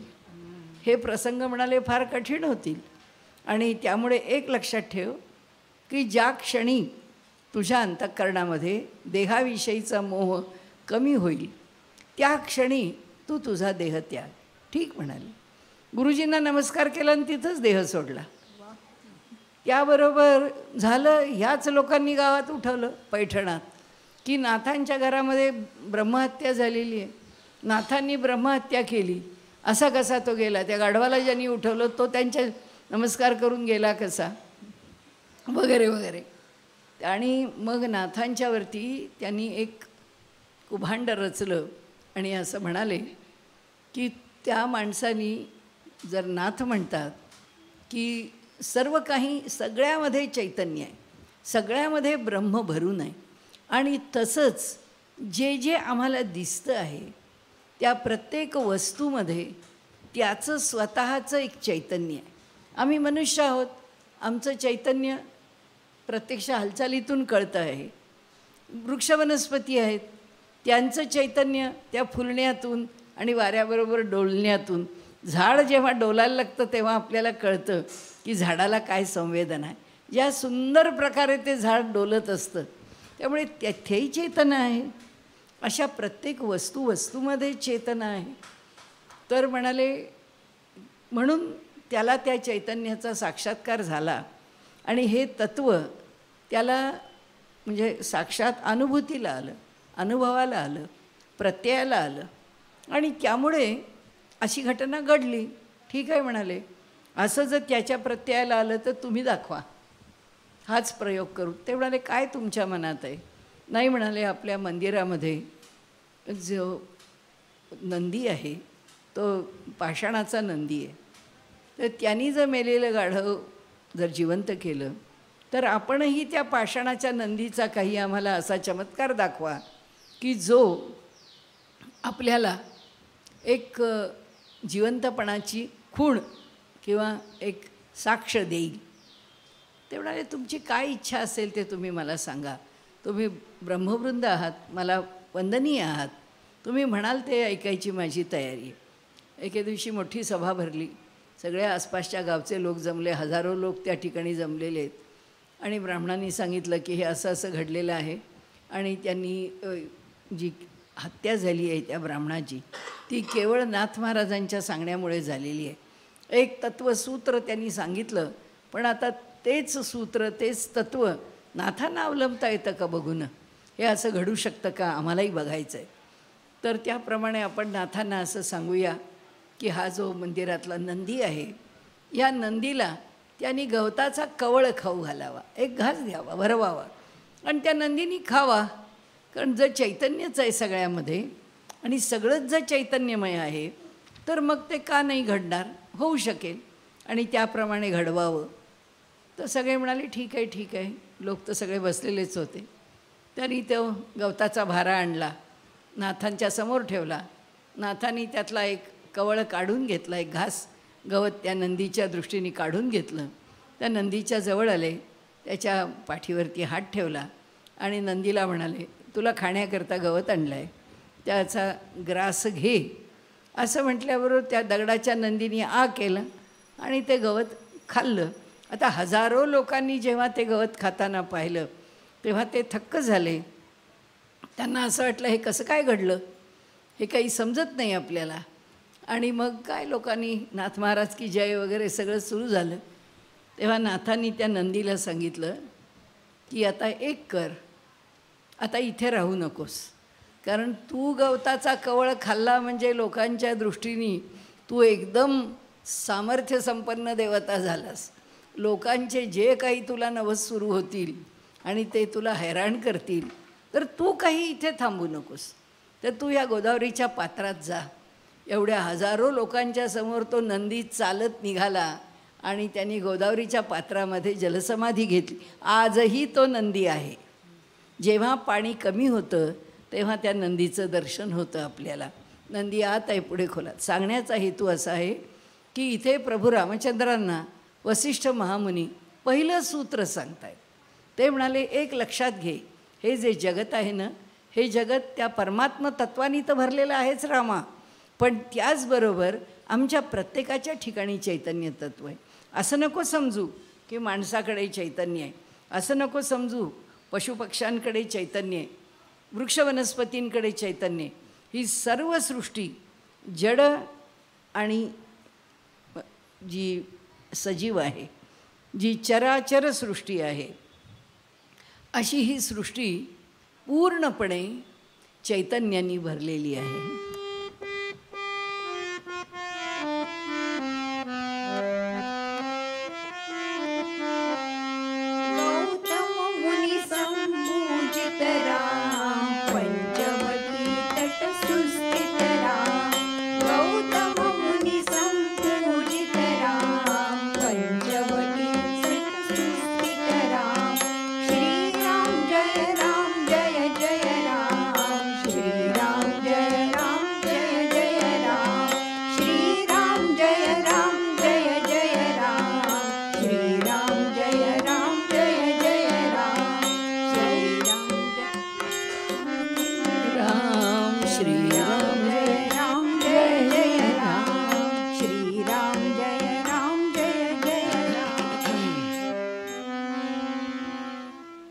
आता हा विषय मांडताना त्यांनी आणखीन एक पुढचं सिद्धांत सांगितला की जसा परमात्मा सतरूपाने सर्व दूर भरून आहे, त्याचंच स्वरूप आहे हे सगळं. चितरूपाने प्रत्येक वस्तुमात्रामध्ये भरून आहे, तोच आहे. आणि आपण आत्ता म्हटलं तसं योगशास्त्रामध्ये याचाच अभ्यास केला जातो. हे योग वासिष्ठ म्हणजे काय आहे? पतंजलींनी त्यांच्या योगसूत्रामध्ये योगाच्या विषयी चर्चा करताना त्यांनी योगश्चित्तवृत्ती निरोध हा असं म्हटलेलं आहे की चित्ताच्या वृत्तींचा निरोध कशा करता? समाधी करता. योग जे आहे ते काय आहे? योग म्हणजे जर चित्तवृत्तींचा निरोध म्हणजे योग इक्वल टू समाधी असेल तर समाधी प्राप्ती करणं किंवा समाधीची प्राप्ती होणं हे साध्य आहे. मनुष्याच्या जीवनामध्ये त्यांनी समाधी प्राप्त करून घ्यावा ही या योगशास्त्राची भूमिका आहे. पण त्याचवेळी योग हे साधन आहे की योगाच्याच माध्यमामधून, त्याच्याच अभ्यासामधून, त्याच साधन संपदेमधून त्यांनी समाधीची प्राप्ती करावी. त्यामुळे वसिष्ठांनी सांगितलं की हे बघ, तुला मी जो योग सांगणार आहे ना, तो योग असा आहे की जो स्वतः साध्य आणि साधन दोन्ही आहे. ह्याच्या योगाच्या बाहेर रामा तुला कुठे जावं लागणार नाही. म्हणाले त्यामध्ये एक लक्षात ठेव की आपण हा मुद्दा घेऊन पुढे जाऊ की सच्चित आनंद जिथे केवळ सत भरून आहे, जिथे केवळ चितरूपाने परमात्मा भरून आहे, तिथे त्याच्या आनंद गुणाशिवाय काही नाही. म्हणून रामा तुझ्या अंतःकरणामध्ये खिन्नतेला प्रवेशसुद्धा देऊ नकोस, त्याचा विचारसुद्धा करू नकोस. कारण आनंदाशिवाय जर इथे काही नाही दुसरं, तर त्याचा प्रत्यय जर तुला येत नसेल तर इथे आनंद नाही असं विधान करू नकोस. चुकतं तुझं आहे असं समज. कुठेतरी तू चुकतो आहेस म्हणून तुला यातला आनंद दिसत नाही आहे. आता दुसरा प्रश्न आहे प्रभू रामचंद्रांचा की हे जग निर्माण झालं कसं? एक, आणि निर्माण झालं तर आपण असं म्हणतो की ह्याच्यामध्ये कर्म आहे. जन्म घेणे लागे वासनेच्या संगे, हे जर आमच्याकडे एक सूत्र म्हणून सांगितलं आहे. आणि वासना कर्म याच्यामुळेच मनुष्याला जन्म घ्यावा लागतो. तर आपल्या सगळ्यांच्याकडनं ज्या प्रश्नाची नेहमी पृच्छा केली जाते तोच प्रश्न प्रभू रामचंद्रांनी विचारला आहे की म्हणाले अहो पण पहिल्यांदा जेव्हा जीव जन्माला आला तेव्हा कुठे कर्म होतं? मग ते जर कर्म नव्हतं तर कर्मामुळे जीव जन्माला येतो हे कसं काय म्हणणार? असं आपण म्हणू नाही शकत. तर त्यावेळी रामाने विचारलेल्या प्रश्नाला उत्तर देताना वसिष्ठांनी सांगितलं आहे की ठीक आहे रामा, तुझ्या मनात जी शंका आहे ना त्या शंकेचं उत्तर देतो. म्हणाले सृष्टी उत्पन्न होताना काय म्हटलं की कशी सृष्टी उत्पन्न होते? त्याला आपण आदी सर्ग असं म्हणतो. सर्ग म्हणजे उत्पन्न झालेली सृष्टी. तर आता ह्या प्रथम सर्गात, मूळ सर्गात, आदी सर्गात काय झालं म्हणाले की भगवंतानी एकच संकल्प केला, एकोहम बहुस्याम प्रजायेय. मी एकटा आहे, मी बहुत नामरूपामध्ये प्रकट होईल. त्यामुळे माझ्याचपासून ही सगळी सृष्टी निर्माण होईल. आणि म्हणून आता भगवंतापासून ही मुळात सृष्टी कशी निर्माण झाली हे तर्काला अनाकलनीय आहे. तर्क कसं याच्यावर बोलू शकेल? कारण शेवटी काय आहे, सगळा अभ्यास तर्कानी आहे आणि तर्कानी प्रत्येक गोष्ट सिद्ध करायची आहे. तर म्हणाले हा जो संसार आहे तर त्या ठिकाणी बीजांकुर न्याय आहे. म्हणजे अनादित्यम संसार बीजांकुरवत. हा जो अनादी संसार आहे हा कसा आहे? बीज अंकुरवत आहे. म्हणजे बी आधी का झाड आधी किंवा कोंब आधी? काय आधी समजायचं की आधी झाड आहे म्हणून बी प्राप्त झालं का बी प्राप्त आहे म्हणून झाड निर्माण झालं? हा आमचा नेहमीचाच संशयाचा आणि अडचणीचा विषय आहे. म्हणून त्यांनी सांगितलं की बी आधी का वृक्ष आधी ही कधी न संपणारी अशी मनुष्याच्या समोरची धारणा आहे. त्याच्याकरता म्हणाले जे परंपरेने सांगितलं आहे त्याप्रमाणे तुला रामा सांगतो की बीजाला स्वयंभू मानावं. बीज हे स्वयंभू आहे. का? कारण परमात्मत्व स्वयंभू आहे. त्या परमात्म तत्वाच्या संकल्पनेमध्ये जे निर्माण झालं ते स्वयंभू आहे. कारण त्यांनी संकल्प केला ना, मी सृष्टी निर्माण करतो आहे म्हणून. संकल्प केल्याबरोबर निर्माण करतो म्हणजे काय फक्त गप्पा नाही मारल्या किंवा वहीवर लिहून नाही ठेवलं की आता मी सृष्टी निर्माण करायला सुरुवात केली आहे, असं काही नाही. असं म्हटल्याबरोबर ती चेन रिॲक्शन सुरूच झाली, एकातून एक सुरूच झालं. आणि त्यामुळे पहिल्यांदा काय निर्माण झालं? स्वयंभू. म्हणजे त्याचं ते जे निर्माण झालं ते बीज. हे सगळं शास्त्र म्हणून समजून घ्यायला गेलो की विषय समजूनच घ्यावा लागतो. कुठेतरी व्यवहारामध्ये दुसऱ्याच्या तोंडावर फेकायला म्हणून तत्त्वज्ञानाला परास्त करण्याकरता, काहीतरी बोलण्याकरता हे विषय नाही आहेत. हे विषय समजून घेण्याकरता आहेत, एक एक भूमिका मांडण्याकरता आहेत आणि त्या भूमिकेतून पुढे जाऊन त्याचा अनुभव घेण्याकरता आहे. शेवटी त्याचा अनुभव महत्त्वाचा, त्याचा प्रत्यय महत्त्वाचा, त्याचं ज्ञान महत्त्वाचं, त्याची अनुभूती महत्त्वाची. कारण त्याच्याशिवाय काय आहे? बोलाचीच कढी बोलाचाचा भात जेवून या कोण तृप्त झाला? होतेच नाही. इथे समजलंच पाहिजे. आणि त्यामुळे त्यांनी इथे म्हटलं की बीजाला अनादी स्वयंभू मानावं लागतं. आता दुसरं पुन्हा तुमचा प्रश्न म्हणाले, प्रभू रामचंद्रांना म्हणाले, तुमच्या बाजूने येणारा प्रश्न की कर्म आधी का देह आधी?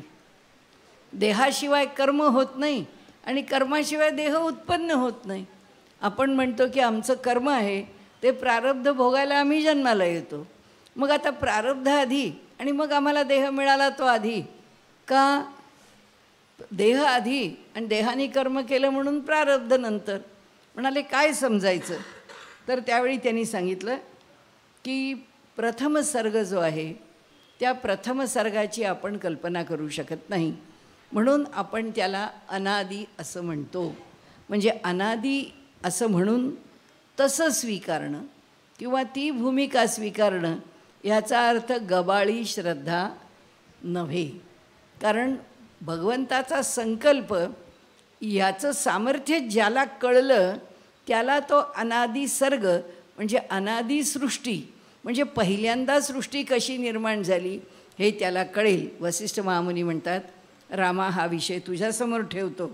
आता वसिष्ठांनी सांगितलं की ठीक आहे, हा सगळा सिद्धांत मला ब्रह्मदेवानी सांगितला.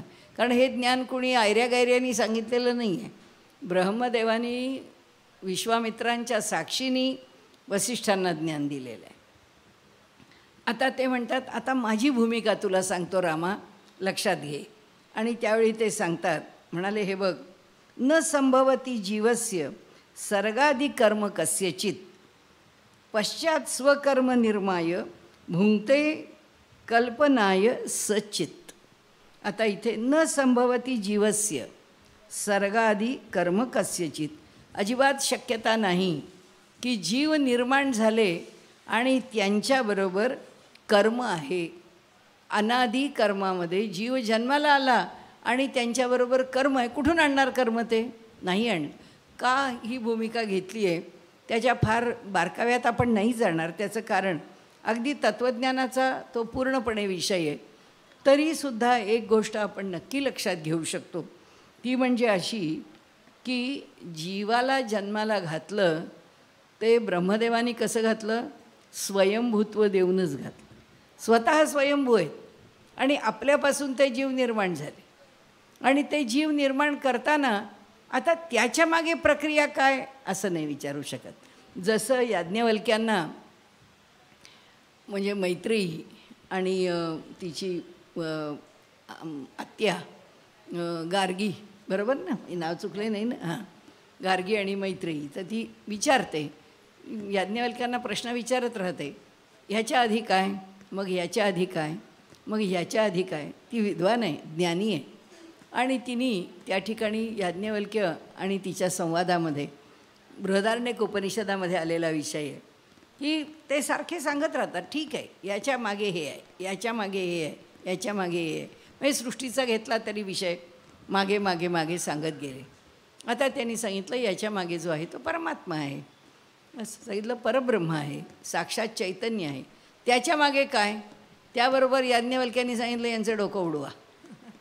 म्हणजे ज्याला विचार कुठपर्यंत करायचा कुठपर्यंत न्यायचा किंवा त्या विचाराचं मूळ काय आहे हेच ज्याला समजत नाही त्याच्याशी वाद करायचं कारण नाही. म्हणजे शेवटी असा बिंडोकासारखा वाद जर सुरू झाला तर ते डोकं उडवण्याच्या लायकीचं आहे असं ऋषीमुनी समजतात. आता इथे त्यांनी सांगितलं की माझा अनुभव काय आहे ते इथे वसिष्ठ सांगतात. ते म्हणाले हा जो जीव आहे तो जेव्हा जन्माला घातला आहे, तो ज्या क्षणी जन्माला घातलेला आहे, ती जी आदी सर्ग, आदी म्हणजे अगदी अनादी, काय कुठल्या प्रकारे आपल्याला शब्द तो समजून घेता येईल त्या प्रकारे, आदी म्हणजे अगदी पहिला, अगदी मूळचा असा जो काही भाग आहे त्याच्यामध्ये कर्म मात्र काहीही संभवत नाही. म्हणजे जीव जन्माला आला तेव्हा काय कर्म होतं का त्याच्याजवळ? नव्हतं. प्रश्न आहे ना आपल्याला की लोक विचारतात ना, अहो मग तुम्ही सांगता कर्माचे भोग भोगायचे, मग जो पहिला जन्म होता तेव्हा कुठे कर्म होतं? वसिष्ठ सांगतात तेव्हा बिलकुल कर्म नव्हतं. जीव जन्मालाच आलेला होता, फक्त जन्माला आलेला होता. पश्चात स्वकर्म निर्माय, त्याच्यानंतर काय झालं?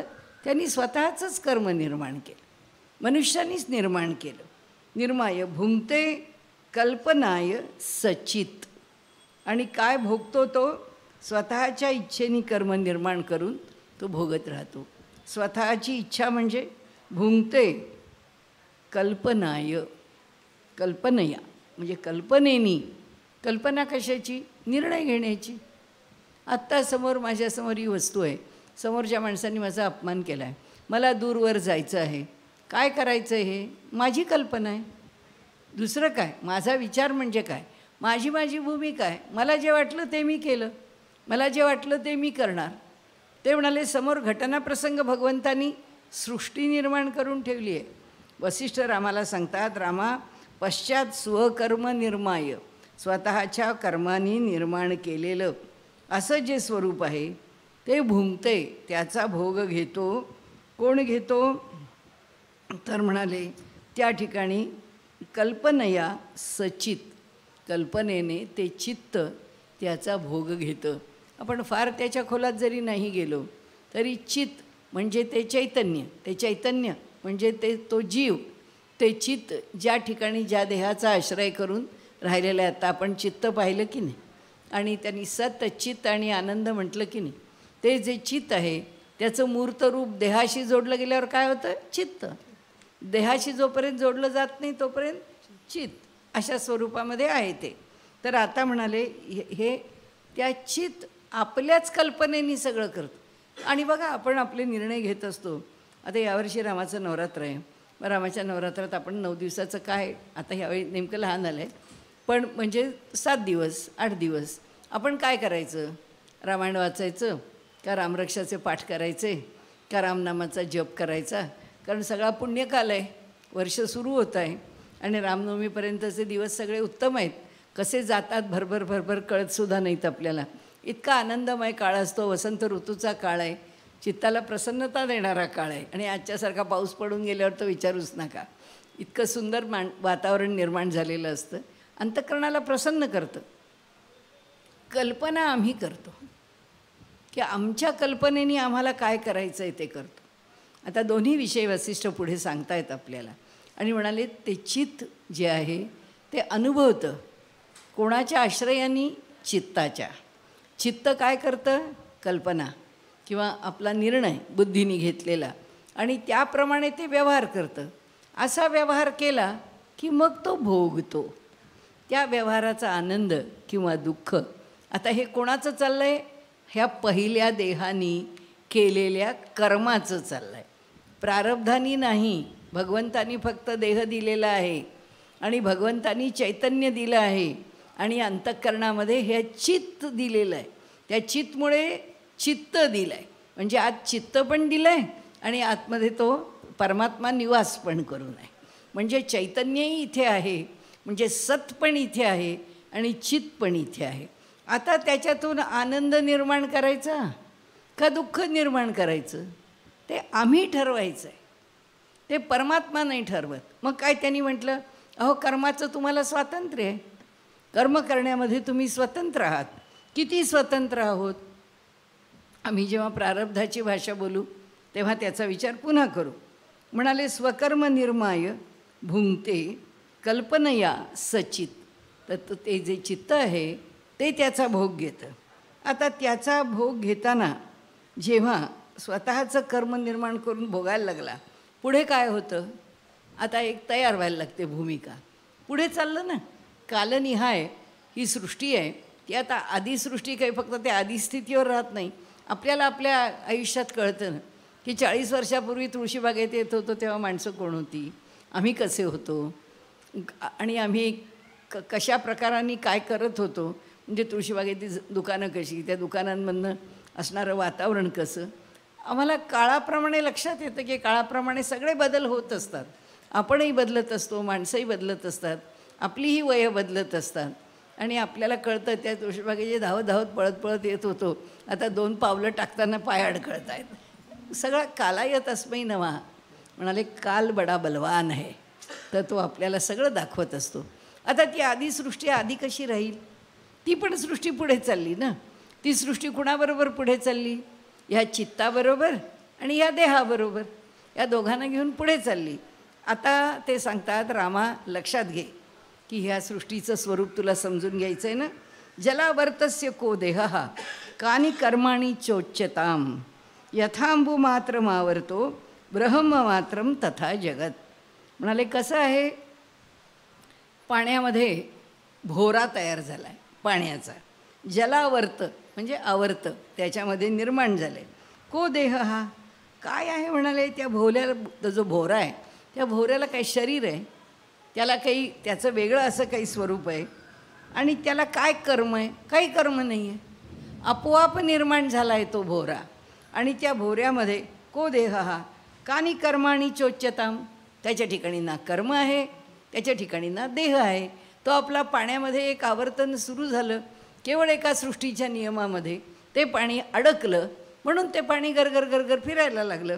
यथांबू मात्र मावर्तो ब्रह्म मात्रम तथा जगत.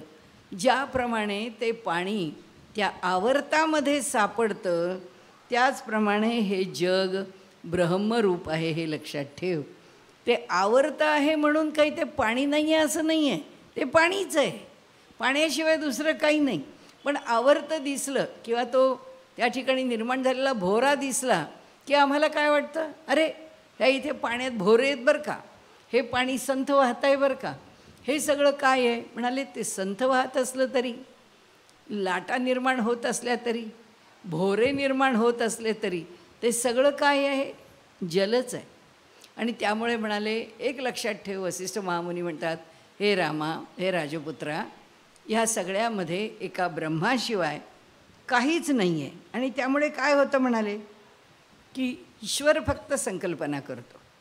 ईश्वराने संकल्पना केल्याबरोबर एक सृष्टी निर्माण होते, त्याच्या संकल्पनेतली सृष्टी असते.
काय होतं, ईश्वराची संकल्पना आहे, त्या संकल्पनेमधून म्हणाले ही सृष्टी नानाविध पदार्थांनी युक्त असलेली जड आणि चेतन अशी ही सृष्टी निर्माण होते. या निर्माण झालेल्या सृष्टीला आता काय काही नाही आहे, त्या सृष्टीच्या मागे कोणतीही उपाधी नाही आहे. आता फक्त ब्रह्मच आहे इथे सृष्टीरूपाने नटलं आहे. आणि बाहेर कोण घडवतं आहे, साक्षात ब्रह्मच घडवतं. म्हणजे ब्रह्मच आकार घेऊ नये आणि ब्रह्मच व्यवहार करू नये. आता हे व्यवहार जेव्हा सुरू होतात तसं म्हणाले, ह्याला काय काय मिळालेलं आहे? कर्म नावाची एक कर्माशय नाव त्याला म्हटलं आहे आपण, आशय म्हणजे पोतडी आहे. ती कर्माशय नावाची पोतडी मिळाली आहे आणि देह नावाचं एक साधन मिळालं आहे. या दोन गोष्टी घेऊन तो जीव म्हणजे तो चित या ठिकाणी आलेला आहे. आता तो हे सगळं जग आहे, या जगाशी कसा व्यवहार करतो? कारण हे जग म्हणजे काही नाही आहे, ब्रह्मच आहे. त्यामुळे ब्रह्माशिवाय दुसरं काही नाही आहे. मग त्याच्याशी व्यवहार त्यांनी केला की आता पहिल्यांदा सृष्टीमध्ये चांगलं वाईट कुठून निर्माण होतं हो, त्याचं उत्तर देत आहे. तर ते म्हणाले आता पहिल्यांदा सृष्टी ते फक्त निर्माण केलेलं आहे. हे सगळं त्याच्या मूळ स्वरूपात आहे. त्याला कुठलाही आकार उकार उपाधी काही लागलेली नाही आहे. आता घडती आहे ही सृष्टी, पुढे चालती आहे सृष्टी, कालाबरोबर पुढे चालली आहे. कशी चालली आहे? यदृच्छा. म्हणजे ईश्वरांनी ह्या सृष्टीला ज्या रहाडगाडग्यावर टाकलं आहे, ईश्वर सर्व भूतानां हृदयेषु तिष्ठती भ्रामयन सर्व भूतानी यंत्रारूढानी मायया. त्याला त्या जायंट व्हीलवर टाकलेलं आहे, त्या फिरणाऱ्या त्या रहाडगाडग्यावर टाकलेलं आहे, त्या चक्रावर टाकलेलं आहे. आता ते आपोआप चक्र फिरत आहे. हे सृष्टीचं चक्र आहे, हे फिरत राहतं. आणि ती सृष्टी त्यांनी चक्राकारच निर्माण केली. रोजचं आवर्तन आहे ना. वर्ष आलं कसं?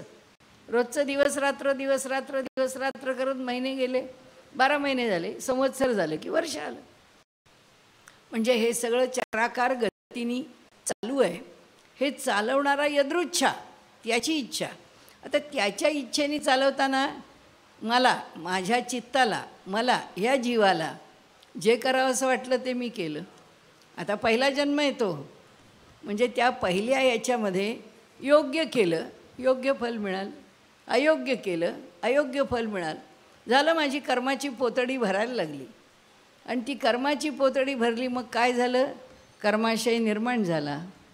मग प्रारब्ध निर्माण झालं. मग आमचं जे भोगायचं आहे ते प्रारब्ध रूपाने आलं, जे भोगायचं नाही ते संचित रूपाने, संचित म्हणजे साठलेलं, ते संचित रूपाने राहिलं.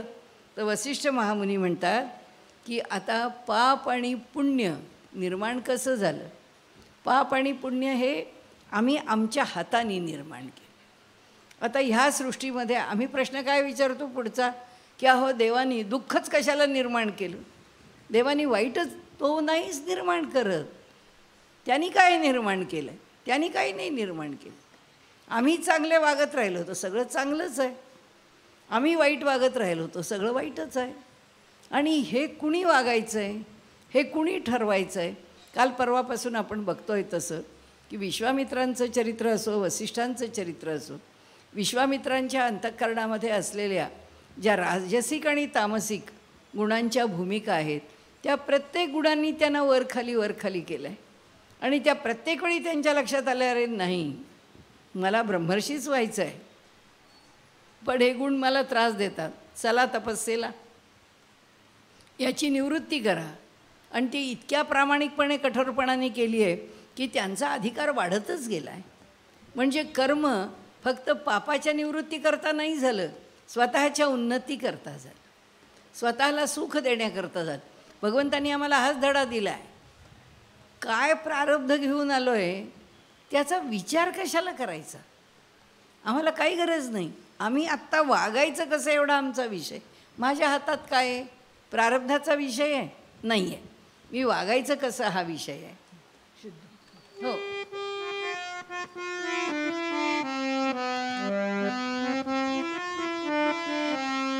शुद्ध ब्रह्म परात्पर राम, कालात्मक परमेश्वर राम. शुद्ध ब्रह्म परात्पर राम, कालात्मक परमेश्वर राम. श्री राम जय राम जय जय राम. श्री राम जय राम जय जय राम.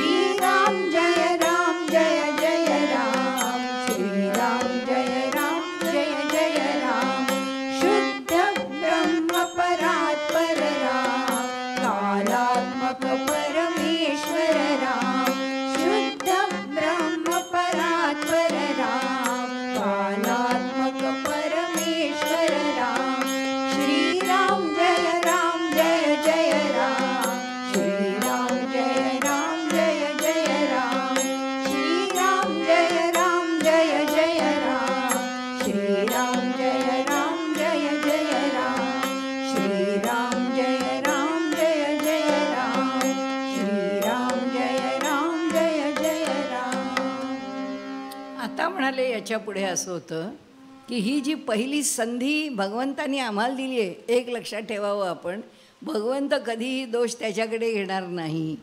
तो काही घ्यायचा नाही म्हणून घेणार नाही, त्याच्या अहंकाराने म्हणून नाही. त्यांनी निर्माण केलेली सृष्टी आहे. ही सृष्टी चांगलीच असावी, चांगलीच राहावी, आनंदात असावी असं त्याला वाटतंच. कुणाला आपल्या अपत्याला दुःख मिळावं असं वाटतं, भगवंतालाही वाटत नाही. आता भगवंतानी जे आम्हाला दिलं आहे, हे समोर कर्म दिलं आहे, देह दिला आहे, सगळं शुद्ध स्वरूपात दिलं आहे, उपाधिरहित दिलं आहे. पहिल्या त्या आदी सर्गात या जीवाने, आम्ही त्यापासूनच आत्तापर्यंत आहोत.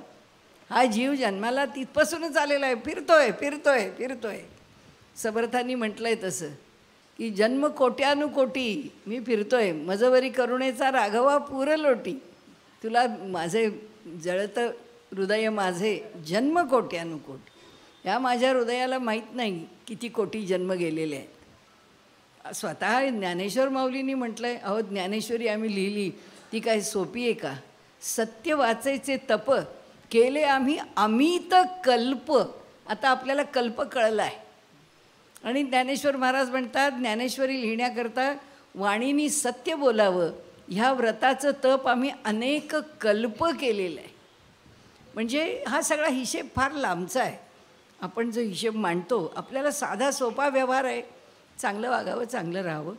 इथे त्यांनी सांगितलं, पण असा एक प्रश्न विचारायला आम्हाला फार उत्सुकता ना. तर आता त्यांनी सांगितलं, हे बघा आता हे झालं, तुम्हाला असं दिलेलं होतं, समोर तुम्हाला भगवंतानी व्यवहार जगत निर्माण करून दिलं, कसं वागायचं तुम्ही ठरवायचं. तुम्ही ठरवल्यावर आता काय मिळालं? आता जगाचा पुढचा व्यवहार सुरू झाला. मग आता तुम्हाला पुढचा जन्म येणार.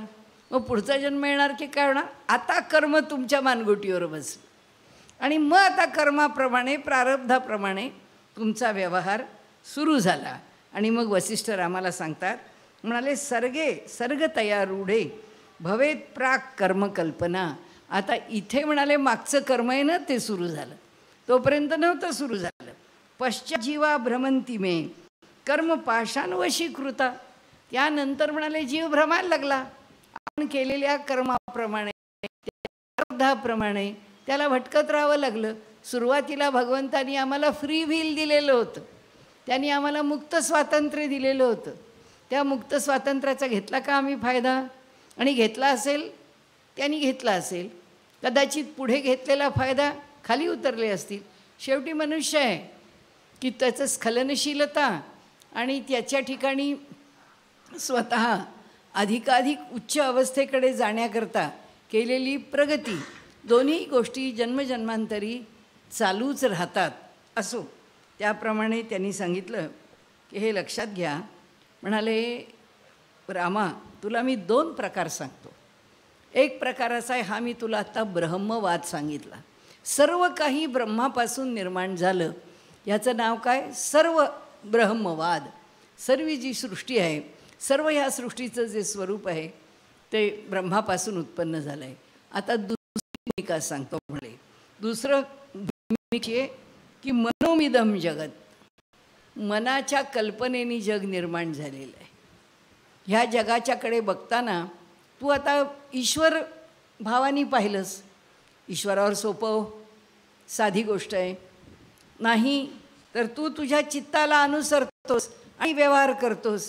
ते काय आहे? मनोमिदम जगत. मनाने निर्माण केलेलं जगत आहे हे तुझं. तू याच्याशी चांगला बोलतोस, त्याच्याशी वाईट बोलतोस, ह्याला फसवतोस, त्याच्याकडनं काहीतरी घेतोस.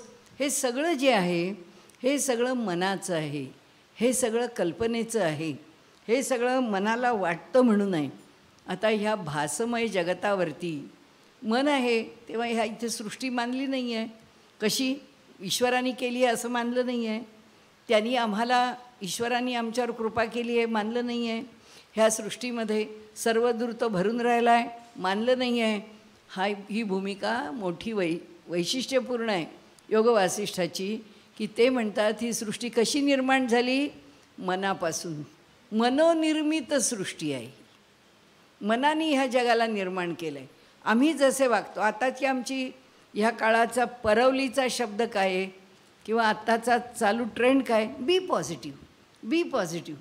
सगळ्या, अहो तुम्ही काही वाईट विचार करू नका, तुम्ही पॉझिटिव्ह राहा, प्रकृतीबद्दल पॉझिटिव्ह राहा, तुझ्या परिस्थितीबद्दल पॉझिटिव्ह राहा. म्हणजे काय की मन जे आहे ते सारखं सकारात्मक ठेवून चांगल्या गोष्टी मिळवायचा प्रयत्न करा. ही एक भूमिका आहे. वसिष्ठांनी सांगितले. कुणाला जर वाटलं असेल की हे आपल्यापासून सुरू झालं तर तसं नाही आहे, अनादी काळापासून चालू आहे. आणि म्हणून त्यांनी सांगितलं मनोमात्र केवळ मनानी, केवळ आमची आत्ता तर तशी होऊच शकत नाही, असं निर्माण व्हायलासुद्धा फार अवघड आहे. केवळ मनानी, जसं सावरकरांनी सांगितलेला निरीश्वरवाद हा जगायला फार अवघड आहे, कारण तो पक्का ईश्वरवाद आहे म्हणूनच निरीश्वरवादाची भाषा करू शकतात. असो, तसंच इथे आहे की मनोमात्रमिदं जगत, केवळ केवळ मनाने निर्माण केलेलं हे जगत आहे. म्हणाले हे असं भासमय जगत आहे. या जगतात ईश्वर मानला नाही आहे बरं, म्हणजे नास्तिकाला दिलेलं उत्तर आहे की काही नाही, मानू नका नाही ईश्वर. कुणी सांगितलं ईश्वराला माना? ते रामाला सांगतात असा पण एक वर्ग आहे की त्याला आम्ही सांगतो बस तुझ्या मनानेच हे जग निर्माण झालं, केवळ मनोमात्र, केवळ केवळ मनाने हे जग निर्माण झालेलं आहे, ही सृष्टी निर्माण झालेली आहे. आता ह्या जगामध्ये एक लक्षात घे म्हणाले की सगळं आम्ही यदृच्छा म्हणतो, ते मनोमात्र म्हणतात. हे दोन मार्ग आहेत आणि आमचा मार्ग श्रेष्ठ, तुमचा मार्ग कनिष्ठ मुळीच नाही. हे त्या योगवासिष्ठामध्ये, रामकाळामध्ये वाल्मिकींनी, वसिष्ठांनी, विश्वामित्रांनी सांगितलेलं तत्त्वज्ञान आहे. ते म्हणतात दोनही मार्ग श्रेष्ठ आहेत, असं काही नाही. जो जो मार्ग अनुसरतो त्या मार्गावर प्रामाणिक राहू दे ना त्याला. तो जर त्या मार्गावर प्रामाणिक असेल तर अडचण काय आहे? आणि म्हणून ते म्हणाले की सर्वं खल्विदं ब्रह्म, हा आमचा सर्व ब्रह्मवाद असणारा हा एक भूमिकेचा भाग आहे. तर मनोमात्रमिदं जगत हा दुसरा भाग आहे. ह्यातलं म्हणाले काय, हा ब्रह्मवाद आणि दुसरा मनोमयवाद. दोन्ही वाद म्हणाले रामा आपल्याला मान्य आहेत. कोणत्याही मार्गाने जा तू तिथेच जाऊन पोचतोस. आणि म्हणून गायत्री मंत्रात म्हटलंय ना शेवटी, तत्सवितुर्वरेण्यं भर्गो देवस्य धीमहि धियो यो न प्रचोदयात्. तुझी बुद्धी त्याच मार्गावर प्रेरित होणार आहे. का बरं? त्याचं कारण एकच आहे की सत्याकडे जाणारा मार्ग शेवटी एकच राहतो, एकच सूत्र राहतं. अनेक मार्गांनी साधना अनेकता असली तरीसुद्धा जेव्हा फलप्राप्तीची वेळ येते तेव्हा सगळे मार्ग एका ठिकाणी येतात आणि त्या ठिकाणीच ते प्राप्त होतं. आणि म्हणून ते म्हणाले हा जरी म्हणजे मार्ग जो असला तरीसुद्धा ह्या मनोमार्गावरती सुद्धा आणि ईश्वरवादावरती सुद्धा यदृच्छा लाभसृष्टा हा मार्ग जरी घेतला, दोघांचंही फल एकच आहे. आणि रामा लक्षात ठेव, हे आत्यंतिक सिद्धी देणारे आहेत.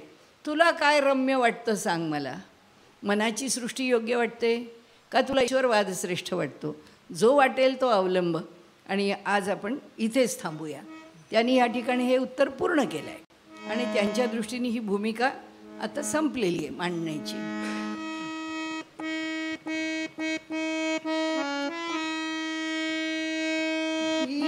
राम नाम नौका भवसागरी तराया,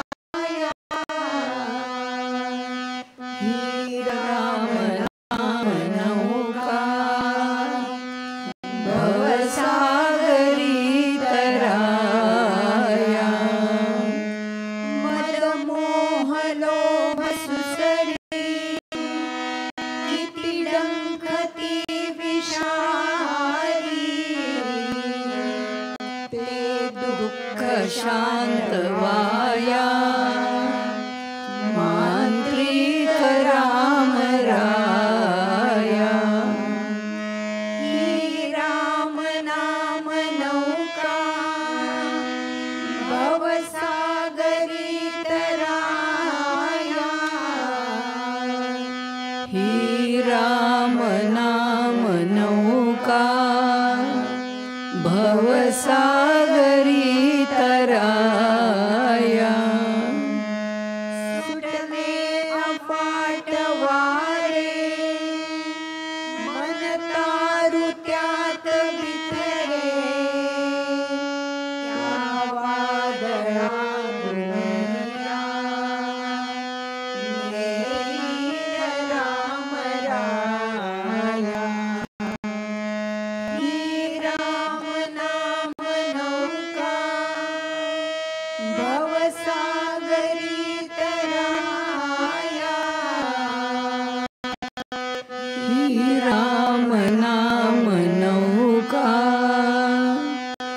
भवसागरी तराया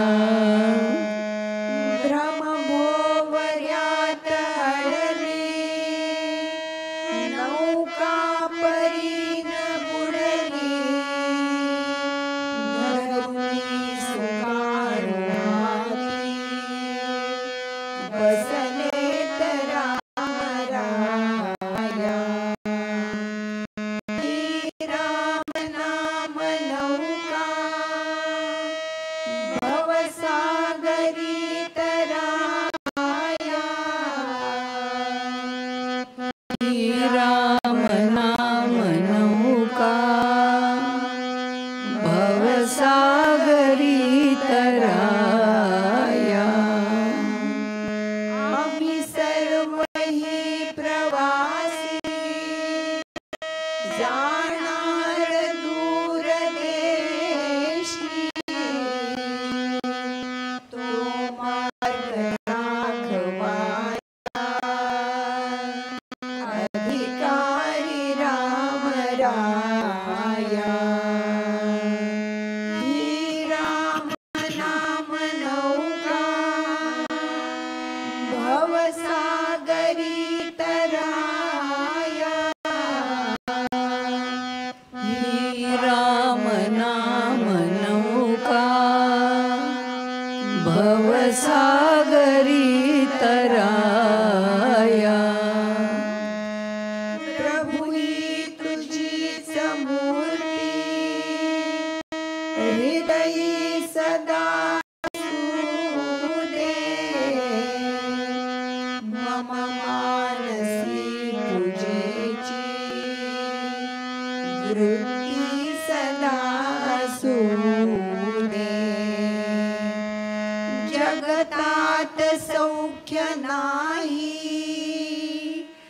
आलो तुझ्याच पाया ही राम नाम नौका भवसागरी तराया ही राम नाम नौका भवसागरी तराया ही राम नाम नौका भवसागरी तराया भवसागरी तराया भवसागरी तराया